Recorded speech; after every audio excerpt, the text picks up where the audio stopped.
નમસ્તે. આજે વાલીઓ સાથે થોડો સંવાદ કરવો છે. શિક્ષણ નીતિ 2020ના સંદર્ભમાં વાલીઓની ભૂમિકા શું હોઈ શકે એની થોડી વાત કરવી છે. આપણને સૌને આજના શિક્ષણ સામે ઘણી ફરિયાદો છે. શિક્ષણ તંત્ર ખાડે ગયું છે, શિક્ષણ પરીક્ષા લક્ષી બની ગયું છે, શિક્ષિત બેકારોની સંખ્યા દિન પ્રતિદિન વધતી જાય છે, શિક્ષણ જીવનલક્ષી નથી. આવી ઘણી બધી ફરિયાદો આપણને આજના શિક્ષણ તંત્ર સામે છે. પરંતુ નવી શિક્ષણ નીતિ 2020 એનો અમલ થતાં શિક્ષણ ક્ષેત્રે એક હકારાત્મક પરિવર્તનની શક્યતાઓ આજે ઊભી થઈ છે. અગાઉની શિક્ષણ નીતિઓમાં પણ ઘણા સારા પાસા હતા, પણ ક્યાંક અમલના અભાવે, ક્યાંક સુવિધાઓના કે વ્યવસ્થાઓના અભાવે આપણે એના પરિણામો મેળવી શક્યા નથી. પરંતુ આજે 34 વર્ષ પછી જ્યારે આપણને એક તક મળી છે, ત્યારે આ નવી શિક્ષણ નીતિ 2020નો અસરકારક અમલ થાય અને આ અમલ માટે કેન્દ્ર સરકાર, રાજ્ય સરકારો, શિક્ષણ વિભાગ, શિક્ષકો, શાળા સંચાલકો, આચાર્યો, શિક્ષણવિદો આ તમામની જવાબદારી છે. તેની સાથે વાલીઓની પણ એક મહત્વની અને વિશેષ જવાબદારી અને ભૂમિકા છે.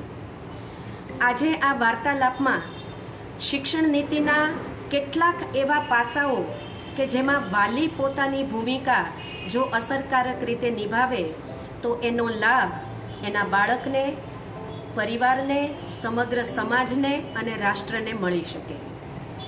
આજે ટોક ઓફ ધ ટાઉન એ નવી શિક્ષણ નીતિ 2020 છે. અનેક શિક્ષણવિદો, કેળવણીકારો, અનેક વક્તાઓ આ શિક્ષણ નીતિનો અભ્યાસ કરીને એના અલગ અલગ પાસાઓને સરળતાથી સમજી શકાય એ રીતે આપણી સમક્ષ મૂકી રહ્યા છે. સમગ્ર શિક્ષણ નીતિનો અભ્યાસ કરવો હોય તો એક સપ્તાહનો સેમિનાર કરવો પડે, પણ વાલીને જે મુદ્દાઓ સ્પર્શે છે એવા કેટલાક મુદ્દાઓની આજે હું તમારી સાથે ચર્ચા કરવા માંગુ છું. સૌથી પહેલો મુદ્દો છે પ્રાથમિક શિક્ષણ માતૃભાષામાં. મિત્રો, આ મુદ્દો નીતિ વિષયક બને ને એ જ પહેલાં તો સૌથી મોટી કડવી અને કરુણ વાસ્તવિકતા છે. કારણ કે એના મૂળ અંગ્રેજ શાસન સાથે જોડાયેલા છે. અંગ્રેજોની 150 વર્ષની ગુલામી ભારતે સહન કરી અને એ વખતે અંગ્રેજોને રાજ્ય કરવા માટે, પોતાનો વહીવટ કરવા માટે કારકુનોની જરૂર હતી અને દેશના લોકો ગુલામીની દશામાં જ રહે એ માટે લોર્ડ મેકોલેએ આ અંગ્રેજી માધ્યમના શિક્ષણની નીતિ આપી. ખરેખર તો સ્વતંત્રતા પછી આપણે આપણી પોતાની એક સ્વતંત્ર નીતિ હોવી જોઈતી હતી, પરંતુ કોઈ પણ રીતે આપણે આ મેકોલે બ્રાન્ડ શિક્ષણને વળગી રહ્યા અને એના વરવા પરિણામો આપણે આજે જોઈ રહ્યા છીએ. પરંતુ આજે જ્યારે આ નવી શિક્ષણ નીતિમાં પ્રાથમિક શિક્ષણ માતૃભાષામાં આપવા અંગેની ભલામણ છે, અલબત્ત આમાં પણ ભલામણ કરી છે કે ધોરણ 5 સુધી અને પ્રિફરેબલી ધોરણ 8 સુધીનું શિક્ષણ બાળકને તેની માતૃભાષા કે સ્થાનિક ભાષામાં મળે એવી ભલામણ છે. ખરેખર તો એ ફરજિયાત હોય તો વધુ સારું થાય, પરંતુ આ ભલામણનો અમલ જો આપણે ફરજિયાતપણે કરીએ તો મને લાગે છે કે શિક્ષણમાં ઘણા બધા પોઝિટિવ, ઘણા બધા હકારાત્મક સુધારાઓ, પરિવર્તનો આપણે પામી શકીએ. નવી શિક્ષણ નીતિ 2020માં આ ભલામણ કરવામાં આવી છે ત્યારે પ્રશ્ન એ થાય કે શા માટે આપણે અંગ્રેજી માધ્યમનો મોહ રાખીએ છીએ? શા માટે આપણા બાળકને અંગ્રેજી માધ્યમમાં ભણાવવાની આપણને એક ઝંખના હોય છે, એક ઘેલછા હોય છે? ઘણા શિક્ષકો અને શાળા સંચાલકો સાથે જ્યારે વાત કરવાનું બને છે ત્યારે એક મુદ્દાની ચર્ચા થતી હોય છે આ અંગ્રેજી માધ્યમના શિક્ષણની, અને ત્યારે એક સૂર એવો નીકળે છે કે મોટા ભાગના વાલીઓની આ માંગ છે. તેઓ ઈચ્છે છે કે પોતાના બાળકો અંગ્રેજી માધ્યમમાં ભણે, અને એટલા માટે વાલીઓની આ માંગને સંતોષવા અમે અંગ્રેજી માધ્યમની શાળાઓ ખોલીએ છીએ. અલબત્ત ગુજરાતી માધ્યમની શાળાઓ પણ ચાલે જ છે, પરંતુ આજે જે અંગ્રેજી માધ્યમનો ક્રેઝ વધતો જાય છે, એ ક્રેઝની પાછળના કેટલાક કારણો કે વાલીની ગેરસમજ કે માન્યતાઓને આજે મારે તમારી સમક્ષ મૂકવી છે. એક વાત ચોક્કસપણે હું આપને કહીશ કે સમગ્ર દેશના લોકો, સમગ્ર વિશ્વના દેશો, એના મનોવૈજ્ઞાનિકો, ભાષાવિદો, શિક્ષણશાસ્ત્રીઓ, વૈજ્ઞાનિકો, કેળવણીકારો, આ બધાએ વૈજ્ઞાનિક રીતે એ સાબિત કરી આપ્યું છે કે બાળકને એનું શિક્ષણ જો એની માતૃભાષામાં મળે તો એ ઉત્તમ શિક્ષણ મેળવી શકે, એ સરળતાથી શિક્ષણ મેળવી શકે, એને વધારાની ભાષાનો બોજ ન પડે. આવું વિશ્વના તમામ દેશોએ સ્વીકાર્યું છે. પણ આપણા દેશમાં આ અંગ્રેજી માધ્યમની બોલબાલા એ વધારે છે, અને એટલા માટે આપણે આ ચર્ચા કરવી પડે છે. તો શા માટે પ્રાથમિક શિક્ષણ માતૃભાષામાં આપવું જોઈએ? સૌથી પહેલી વાત એ છે કે બાળકની શીખવાની પ્રક્રિયા એ માતૃભાષામાં ખૂબ સરળ બને છે. કેવી રીતે? તો બાળકના મગજના વિકાસમાં એની આસપાસ બોલાતી ભાષાનું વાતાવરણ એ ખૂબ જ પ્રેરક બને છે, ખૂબ જ અસરકારક બને છે. બાળક જન્મથી જે ભાષા સાંભળતું આવ્યું છે એ ભાષામાં જ્યારે એને શિક્ષણ આપવામાં આવે ત્યારે આ શિક્ષણની પ્રક્રિયાના જે 3 મૂળભૂત તત્વો છે, અર્થગ્રહણ, અર્થઘટન અને અભિવ્યક્તિ, આ 3 બાબતો ખૂબ જ સહજ અને સરળ બની જાય છે. એટલા માટે કે બાળક જ્યારે કોઈ ધ્વનિ સાંભળે, કોઈ રંગ જુએ, કોઈ પ્રતીકો, સંજ્ઞાઓ કે આકૃતિને જુએ, ત્યારે એના મગજ અને જ્ઞાનતંતુઓ માતૃભાષા સાથે એનો સંબંધ જોડી આપે છે, અને એમ થતાં એ બાળકનું અર્થગ્રહણની પ્રક્રિયા એ ખૂબ સરસ રીતે થાય છે. બીજી વસ્તુ કે માતૃભાષા એ આપણા વિચારોની ભાષા છે. આપણને અંગ્રેજી ભલે ગમે એટલું સારું આવડતું હશે, પણ મૂળભૂત રીતે વિચાર એ આપણને આપણી માતૃભાષામાં આવશે. અને એટલા માટે જે ભાષા એ આપણા વિચારોની ભાષા છે, એમાં બાળકની સમજણ શક્તિ, એનું સમજણનું સ્તર એ વધારે વિકસે છે, અને એટલા માટે એનું અર્થઘટન પણ એ ખૂબ સારી રીતે કરી શકે છે. અને અભિવ્યક્તિ માટે પણ પોતાની માતૃભાષા એ બાળકને વધારે ઉપકારક બને છે. માતૃભાષામાં બાળક ખીલે છે, પોતાના વિચારોને એ નિર્ભયપણે રજૂ કરી શકે છે. એટલે શિક્ષણની આ પ્રક્રિયાના જે 3 મૂળભૂત તત્વો છે, અર્થગ્રહણ, અર્થઘટન અને અભિવ્યક્તિ, આ 3 પરિબળો એ માતૃભાષાના માધ્યમથી વધારે સરળ, સહજ અને સ્વાભાવિક અને અસરકારક બને છે. ત્રીજી વસ્તુ કે માતૃભાષામાં વિષયોની સંકલ્પના એ સરળતાથી સમજી શકાય છે, અને એટલા માટે બાળકને યાદ રાખવા માટે ગોખવું નથી પડતું. એની મેમરી ઉપર બિનજરૂરી તણાવ કે સ્ટ્રેસ નથી અનુભવાતું, અને એટલા માટે સમજેલું એને લાંબો સમય યાદ રહી જાય છે. તો માતૃભાષામાં શિક્ષણ મેળવવાથી કેટલી સરળતાથી બાળક શિક્ષણ મેળવી શકે એની કેટલીક વાત મેં તમારી સાથે કરી. શા માટે વાલીઓનો એવો આગ્રહ હોય છે કે મારું બાળક અંગ્રેજી માધ્યમમાં ભણે? તો મોટા ભાગના વાલીઓ એવું માને છે કે જો મારું બાળક અંગ્રેજી માધ્યમમાં નહીં ભણે તો એ પાછળ રહી જશે. આગળ ઉપર ઉચ્ચ શિક્ષણમાં મેડિકલ, એન્જિનિયરિંગ જેવી વિવિધ વિદ્યા શાખાઓ અને અભ્યાસક્રમોમાં એને તકલીફ પડશે, એને પ્રવેશ મેળવવામાં તકલીફ પડશે, એને ભણવામાં તકલીફ પડશે. વાલી મિત્રો, આ માત્ર ને માત્ર એક માન્યતા છે. વિશ્વના વૈજ્ઞાનિકો, મનોવૈજ્ઞાનિકો, સાહિત્યકારો આ બધા જ પોતાની માતૃભાષામાં ભણીને, પ્રાથમિક શિક્ષણ પોતાની માતૃભાષામાં મેળવીને તેઓ આગળ વધ્યા છે, અને જીવનમાં પોતાની કારકિર્દીનું ઘડતર કરી શક્યા છે. ઘણા બધા ઉદાહરણો આપી શકાય. ડૉક્ટર એપીજે અબ્દુલ કલામ સાહેબ કે જેમણે પોતાની માતૃભાષામાં સરકારી શાળામાં પ્રાથમિક શિક્ષણ મેળવ્યું અને દેશના એક અભૂતપૂર્વ વૈજ્ઞાનિક મિસાઇલ મેન એ બની શક્યા. એવી જ રીતે ગુજરાતના ડૉક્ટર પંકજ જોશી તેઓ પણ પ્રાથમિક શિક્ષણ માતૃભાષામાં મળે એની હિમાયત કરે છે, કારણ કે એ તેમનો અંગત અનુભવ છે. એટલે અંગ્રેજી માધ્યમમાં બાળક નહીં ભણે તો એ પાછળ રહી જશે, એ માન્યતા ભૂલ ભરેલી છે. આપણી એક માન્યતા એવી પણ છે કે અંગ્રેજી એક વૈશ્વિક ભાષા છે અને એટલા માટે આગળ ઉપર વિશ્વના દેશો સાથે સંબંધ બાંધવા અંગ્રેજીનું જ્ઞાન હોવું એ જરૂરી છે.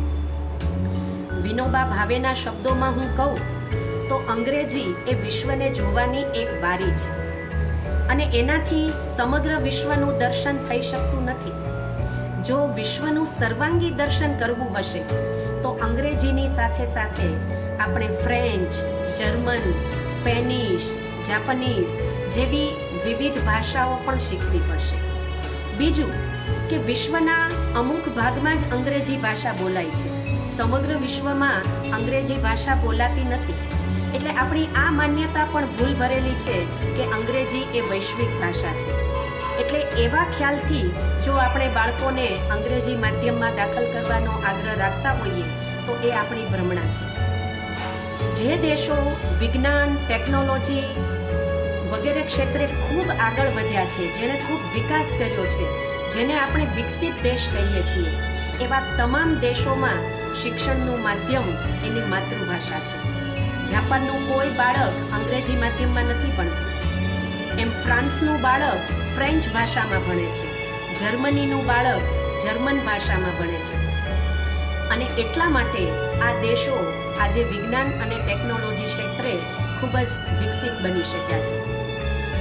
માતૃભાષામાં શિક્ષણની બાબતમાં હજુ ઘણી બધી ચર્ચા કરી શકાય, પરંતુ અત્યારે મારે એક જ વાત કરવી છે કે જ્યારે વિશ્વના તમામ દેશો એના વૈજ્ઞાનિકો, મનોવૈજ્ઞાનિકો, બાળ માનસશાસ્ત્રીઓ, શિક્ષણવિદો, કેળવણીકારો એમણે જ્યારે વૈજ્ઞાનિક રીતે સાબિત કરી દીધું છે કે બાળકનું પ્રાથમિક શિક્ષણ એની માતૃભાષામાં જ હોઈ શકે, તો આપણને આ અંગ્રેજી માધ્યમની ઘેલછા શા માટે છે?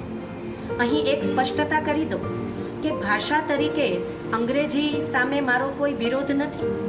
એક ભાષા તરીકે આપણે અને આપણા બાળકોને આપણે સરસ અંગ્રેજી શીખવવું પડશે.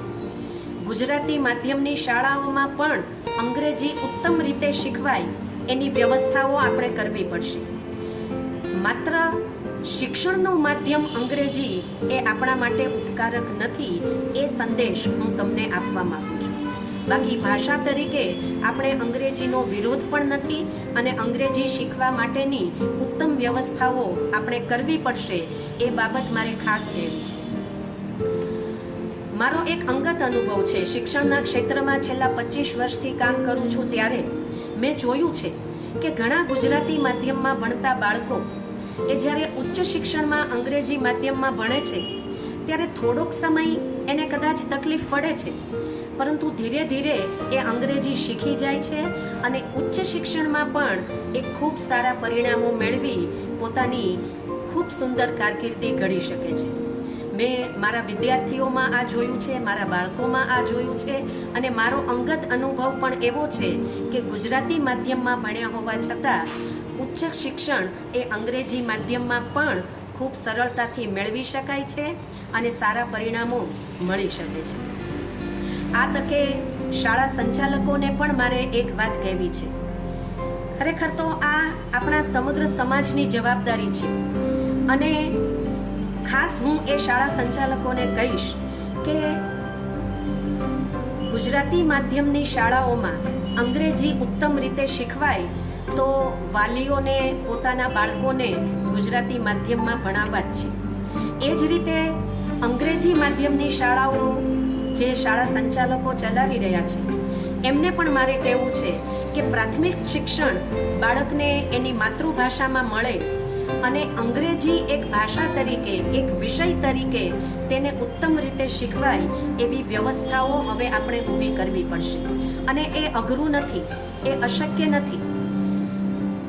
બીજી વાત કે વાલીઓએ પણ આ બાબતને એક બાળકના પોઈન્ટ ઓફ વ્યૂથી સમજવી પડશે કે પોતે બાળક હોય અને જો બીજી ભાષામાં ભણવાનું આવે તો એને પોતાને કેવી તકલીફ પડે.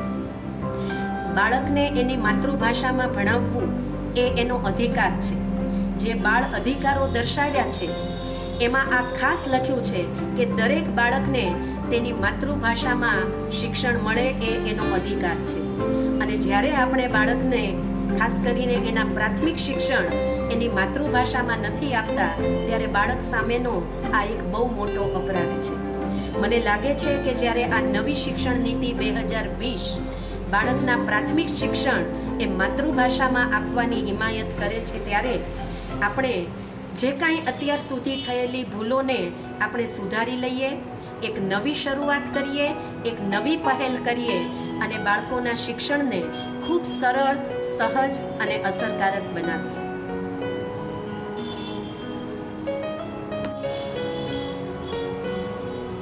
પ્રાથમિક શિક્ષણ માતૃભાષામાં એ વિશે વાત કર્યા બાદ નવી શિક્ષણ નીતિના બીજા કેટલાક બહુ જ મહત્વના મુદ્દાઓ વિશે થોડીક વાત મારે તમારી સાથે કરવી છે. અત્યાર સુધી જે 10-2નું સ્ટ્રક્ચર હતું એમાં હવે ઘરખમ ફેરફારો થયા છે અને એ સ્ટ્રક્ચર હવે 5-3-3-4નું સ્ટ્રક્ચર બન્યું છે. મતલબ કે જે બાળ મંદિરનું શિક્ષણ હવે એક શાળાકીય શિક્ષણનો ભાગ બને એવી જોગવાઈ એ આ નવી શિક્ષણ નીતિ 2020માં કરવામાં આવી છે. બાળકના શિક્ષણના પ્રથમ 5 વર્ષ એટલે કે 3 વર્ષથી લઈને 8 વર્ષ સુધીનો એની ઉંમરનો સમયગાળો એ આ પહેલા 5 વર્ષમાં ગણવામાં આવશે. જેમાં 3 વર્ષ એ બાળ મંદિરના, જેને આપણે પ્રી સ્કૂલ કે બાલ મંદિર કે નર્સરી, કેજી જેને કહીએ છીએ, એ 3 વર્ષ અને ધોરણ 1 અને 2 એમ આ પ્રથમ 5 વર્ષનો તબક્કો એ ફાઉન્ડેશનનો તબક્કો ગણાશે. મતલબ કે એક શિક્ષણ માટેનો મજબૂત પાયો તૈયાર કરવાની આ ઉંમર છે અને એ દ્રષ્ટિએ એવો અભ્યાસક્રમ એમાં ઘડવામાં આવશે કે જેથી બાળકનો શિક્ષણનો પાયો તૈયાર થાય. આપણે અહીંયા બાળકોને ભણાવી દેવાના નથી. આજે તો બાલ મંદિરથી પણ આપણે બાળકને દફતર, પરીક્ષાઓ, ટ્યુશન આ બધાને કારણે બાળકનું બાળપણ આપણે ઝૂંટવી લીધું છે. આ નવી શિક્ષણ નીતિ સ્પષ્ટપણે એવું કહે છે કે આ 5 વર્ષનો ગાળો એટલે કે બાળકની 3 વર્ષથી ઉંમરથી માંડીને 8 વર્ષ સુધીનો ગાળો એ એના ફાઉન્ડેશનનો સમય છે. એને આગળ ઉપરના અભ્યાસ માટે એને તૈયાર કરવાનો સમય છે. અહીંયા એને બધા વિષયો ભણાવી દેવાની વાત નથી, પણ એ બધા વિષયો આગળ ઉપર સારી રીતે ભણી શકે એના માટે એની 5 કર્મેન્દ્રિયો, 5 જ્ઞાનેન્દ્રિયો એના વિકાસની વાત એ આ ફાઉન્ડેશનના તબક્કામાં કરવામાં આવશે એવું દિશા નિર્દેશન એ નવી શિક્ષણ નીતિમાં છે. મને આ તબક્કે યાદ આવે છે મુછાળી મા તરીકે ઓળખાતા ભાવનગરના બાળ કેળવણીકાર ગીજુભાઈ બધેકા, કે જેમણે પણ બાળ કેળવણીમાં ખાસ કરીને બાળકોના ઇન્દ્રિય શિક્ષણ, રમત દ્વારા બાળકોનું શિક્ષણ અને પ્રવૃત્તિલક્ષી શિક્ષણની હિમાયત કરેલી કે જેથી બાળકને પરીક્ષાનો બોજ ન રહે, બાળકને દફતરનો બોજ ન રહે અને બાળક પોતાના બાળપણમાં રમતા રમતા એ ખૂબ સરસ રીતે ભણી શકે, એના પાયાના જે કૌશલ્યો છે એને વિકસાવી શકે અને આગળ ઉપરના અભ્યાસ માટે એક મજબૂત પાયો તૈયાર કરી શકે તેવી પદ્ધતિની એમણે હિમાયત કરેલી. અને એ જ વાત વિશ્વના દેશો પણ સ્વીકારે છે અને એ જ વસ્તુ આજે નવી શિક્ષણ નીતિમાં પણ ECCE એટલે કે અર્લી ચાઇલ્ડહુડ કેર એજ્યુકેશન એ નામથી આ 5 વર્ષમાં કરવામાં આવશે. પછીનો જે 3 વર્ષનો તબક્કો છે, ધોરણ 3, 4 અને 5, એટલે કે બાળકની 9 વર્ષથી 12 વર્ષ સુધીની એની ઉંમરનો ગાળો એ પ્રિપરેટરી સ્ટેજનો તબક્કો છે. અહીંયા પણ વિષયોને બહુ ડીપલી ભણાવવાના નથી, પણ એ વિષયો તરફ અભિમુખ થાય એ પ્રકારનું એને અભ્યાસક્રમ અને એ પ્રકારની શિક્ષણ પદ્ધતિઓ આ તબક્કામાં પ્રયોજવામાં આવશે. ત્યાર પછીનો 3 વર્ષનો તબક્કો એટલે કે ધોરણ 6, 7 અને 8, આ તબક્કામાં એને જુદા જુદા વિષયો સાથે એક વોકેશનલ ટ્રેનિંગ મળે, એના વ્યાવસાયિક કૌશલ્યો વિકસે એવું કૌશલ્યવર્ધક શિક્ષણ એ આ સમયગાળામાં એને આપવામાં આવશે. અને ત્યાર પછીનો જે તબક્કો છે ધોરણ 9 થી 12, છેલ્લા 4 વર્ષ, તો એ 4 વર્ષમાં એના એપ્ટિટ્યૂડ પ્રમાણે, એની રસ રુચિ પ્રમાણે, એના અભિગમ પ્રમાણે એ જુદા જુદા વિષયોની પસંદગી કરી શકે એવું વિષય વૈવિધ્ય એને આપવામાં આવશે. હું આ બધી બાબતોની ટેકનિકલ ચર્ચામાં અત્યારે વાલીઓ સાથે કરવા નથી માંગતી, એટલા માટે કે આના અમલની જવાબદારી શિક્ષણ વિભાગ અને શૈક્ષણિક સંસ્થાઓ, શાળાઓ એ કરશે. પણ વાલી સાથે આ મુદ્દો હું એટલા માટે ચર્ચું છું કે અત્યાર સુધી આપણે વિદ્યાર્થીને જે પરીક્ષાર્થી બનાવી દીધો હતો એ હવે પરીક્ષાર્થી મટી ખરા અર્થમાં વિદ્યાર્થી બની શકે એવી જોગવાઈ આ સ્ટ્રક્ચરમાં આ નવી શિક્ષણ નીતિએ આપણને આપી છે. અને એટલે હવે માર્ક્સ અને ટકાવારીમાંથી આપણે બહાર નીકળવું પડશે. બાળકના માર્ક્સ માટે, ટકાવારી માટે, ક્લાસમાં પહેલો નંબર માટે, સારા ગ્રેડ માટે મા બાપો ખૂબ ચિંતિત હોય છે અને જાણે અજાણે એની સરખામણી બીજા બાળકો સાથે કરીને બાળકની સાથે જે વર્તન કરે છે એની મનોવૈજ્ઞાનિક અસરો બાળકના દિમાગ ઉપર ખૂબ જ પ્રતિકૂળ થતી હોય છે. પણ હવે જે શિક્ષણ નીતિ આવી રહી છે અને બહુ જ ટૂંક સમયમાં, લગભગ 2021થી શરૂ કરીને 2024 સુધીમાં લગભગ આ તમામ સ્ટ્રક્ચર એ લાગુ પડી જશે, અમલી પડી જશે એવી આશા આપણને જ્યારે દેખાઈ રહી છે, ત્યારે માતા પિતાઓએ પણ પોતાની આ માનસિકતાને બદલવી પડશે. બાળક યાદ રાખે, વધુ માર્ક્સ લાવે એના કરતાં એ સારી રીતે શીખી શકે, એ શીખેલું સમજી શકે અને પોતાના જીવન વ્યવહારમાં એનો ઉપયોગ કરી શકે એવી શિક્ષણ પદ્ધતિઓને આપણે સ્વીકારવી પડશે. જેમ શિક્ષણ પદ્ધતિ નવી આવશે એમ મૂલ્યાંકન પદ્ધતિ પણ નવી આવવાની છે.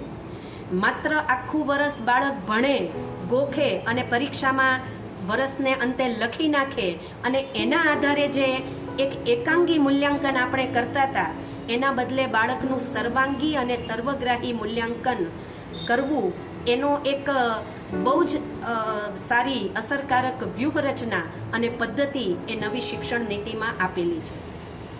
એટલે ખાસ અહીં વાલીની ભૂમિકા હવે એવી બને છે કે બાળકને પ્રેક્ટિકલ શિક્ષણ મળે, બાળકને કૌશલ્યવર્ધક શિક્ષણ મળે, એના માટેની ખેવના કરવી પડશે. નહીં કે બાળક કેટલા માર્ક્સ લાવ્યું છે, એની ટકાવારી કેટલી છે, એની કરતાં એ શીખ્યો છે કેટલું અને એ સમજ્યો છે કેટલું, એની સમજણ. આમ પણ શિક્ષણના 3 પાસા છે, જ્ઞાનાત્મક, ભાવાત્મક અને ક્રિયાત્મક. અત્યાર સુધી આપણે એક માહિતીલક્ષી શિક્ષણ મેળવ્યું છે, પણ હવે આપણે એ માહિતીને જ્ઞાનને વિશ્લેષણ, એનું સંયોજન કરીને સર્જનની પ્રક્રિયામાં બાળકને આગળ વધારવાનું છે. અને તો જ એ બાળકોમાં નવા નવા ઇનોવેશન, ક્રિએટિવિટી, આ બધા કૌશલ્યો એના વિકસશે. નવી શિક્ષણ નીતિએ બાળકોની વિચાર ક્ષમતા વિકસાવવા ઉપર ખાસ ભાર મૂક્યો છે, ક્રિટિકલ થિંકિંગ સ્કિલ. અને આ વિચાર ક્ષમતા માટે આ જૂની ગોખણિયા જ્ઞાનની પદ્ધતિમાંથી બહાર નીકળી બાળકે આ નવી શિક્ષણ પદ્ધતિ પ્રમાણે શિક્ષણ મેળવવું પડશે. શિક્ષકોને પણ પ્રશિક્ષિત કરવામાં આવશે એના માટે, અને શાળાઓ પણ એ પ્રમાણેની વ્યવસ્થાઓ ઊભી કરશે. પણ વાલીનો સહયોગ આ અમલ માટે, અસરકારક અમલ માટે ખૂબ જરૂરી છે. એટલા માટે આ તબક્કે હું આપની સાથે આ વાત કરું છું. કૌશલ્યની જ્યારે વાત આવે છે, આપણે સામાન્ય રીતે બાળકોના ગણિત અને વિજ્ઞાનમાં માર્ક્સ વધુ આવે એવી દરેક મા બાપને ખેવના હોય છે અને આ વિષયો ઉપર આપણે વધુ ભાર મૂકતા હોઈએ છીએ. પણ નવી શિક્ષણ નીતિમાં એક એવી સુંદર જોગવાઈ છે કે બાળકને ગણિત વિજ્ઞાનમાં રુચિ છે અને સાથે સંગીતમાં પણ રુચિ છે તો એ સંગીતનો વિષય પણ પસંદ કરી શકશે. એને ભાષાઓની સાથે માનવ જીવન વિજ્ઞાન પણ ભણવું છે કે બીજા વિષયો પણ શીખવા છે તો આ બધી જ ચોઈસ એને આ નવી શિક્ષણ નીતિમાં મળે એ પ્રકારનું એક આખું માળખું એ તૈયાર થઈ રહ્યું છે અને એનો ચોક્કસપણે લાભ આપણા બાળકોને મળશે. એટલે એક સર્વાંગી શિક્ષણ, કોઈ એક જ ક્ષેત્રમાં બાળક આગળ વધે, એ માસ્ટર બને એ જરૂરી છે, પણ સાથે સાથે એનામાં કલાઓ પ્રત્યેની રુચિ વિકસે, એનામાં કૌશલ્યો વિકસે, એનામાં રમત ગમત પ્રત્યેનો એક અભિગમ કેળવાય, આવી તમામ પ્રકારની વ્યવસ્થા, આવી તમામ પ્રકારની જોગવાઈ એ આ નવી શિક્ષણ નીતિમાં છે. ત્યારે મા બાપને પણ મારે કહેવું છે કે માત્ર એને પુસ્તકીય કીડા બનાવવાને બદલે એનો સર્વાંગી વિકાસ થાય એ પ્રકારનું વાતાવરણ જો માતા પિતાઓ પણ આપશે તો શાળાઓ પણ ખૂબ સરસ રીતે આ બધી જોગવાઈઓનો એ અમલ કરી શકશે. ખાસ મારે કહેવું છે કે મહાત્મા ગાંધીએ જે બુનિયાદી કેળવણીની વાત આપણને કરેલી, કારણ કે એનું સ્વપ્ન માત્ર સ્વતંત્રતાની પ્રાપ્તિનું નહોતું, પણ એ સ્વતંત્રતાની સાથે સ્વરાજ્યની પ્રાપ્તિ, એક પોતાનું રાજ્ય અને એક રાષ્ટ્ર નિર્માણ માટે કેવું શિક્ષણ બાળકને મળવું જોઈએ એની એક આખી સંકલ્પના મહાત્મા ગાંધીએ આપેલી, જેને આપણે બુનિયાદી કેળવણી કહીએ છીએ, જેને 3H ની કેળવણી, એટલે કે એજ્યુકેશન ઓફ હેડ, હેન્ડ અને હાર્ટ. આજના શિક્ષણમાં શ્રમને ક્યાંય સ્થાન નથી, પરંતુ હવે નવી શિક્ષણ નીતિમાં આ કૌશલ્ય માટે શ્રમની પણ સંકલ્પના આપવામાં આવી છે. વિનોબા ભાવે એને યોગ, ઉદ્યોગ અને સહયોગની કેળવણી કહે છે, કારણ કે માત્ર પુસ્તકીયો કીડો બનીને જે વિદ્યાર્થી બહાર નીકળશે એ પોતાના જીવનમાં સારી રીતે વિકસી નહીં શકે, એ પોતાના જીવનના પ્રશ્નોના એ સમાધાન નહીં મેળવી શકશે. પણ એનામાં શ્રમ માટેના કૌશલ્યો હશે, એનામાં એક વિચારોનું કૌશલ્ય હશે, એ પોતાની જાતે શીખતો થાય એવી જ્યારે ક્ષમતાનું એ નિર્માણ કરવામાં આવશે ત્યારે એક લાઈફ લોંગ લર્નર બનીને આવનારા જીવનના પડકારો સામે એ પોતાની જાતને સજ્જ બનાવશે, સક્ષમ બનાવશે અને ભારતીય હોવાના ગર્વ સાથે એ એક વૈશ્વિક નાગરિક બની શકે એવા વિઝનથી, એવા એક ઉદ્દેશ્યથી આ નવી શિક્ષણ નીતિની રચના એ કરવામાં આવી છે. તો મને લાગે છે કે આપણે આ શિક્ષણ નીતિની જોગવાઈઓને ખરા અર્થમાં સમજવાનો પ્રયત્ન કરીએ, એની પાછળના ઉદ્દેશોને સમજવાનો પ્રયત્ન કરીએ, દરેક તબક્કે એનું યોગ્ય અસરકારક અમલીકરણ થાય એ માટેની પણ તકેદારી રાખીએ.